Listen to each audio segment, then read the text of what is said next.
Hey guys, welcome back to this channel. In this video I'll be showing you guys how you can hide or remove unwanted objects from your photos or videos in CapCut PC. So I'm just going to copy and paste this video, and I'm just going to select the mask button. I'm going to select this mirror one, and I'm going to kind of adjust it like this, and I'm going to make it like a little bit big, like right here.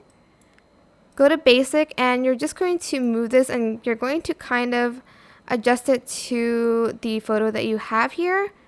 Go back to mask, and you're going to feather it out to really match it with the rest of the stuff, and you'll have something like this.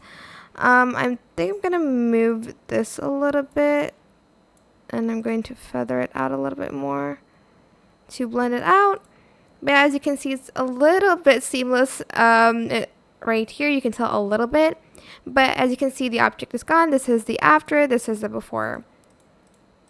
I hope this tutorial was helpful for you guys. Don't forget to like, comment, share. Also subscribe to this channel if you haven't done that already.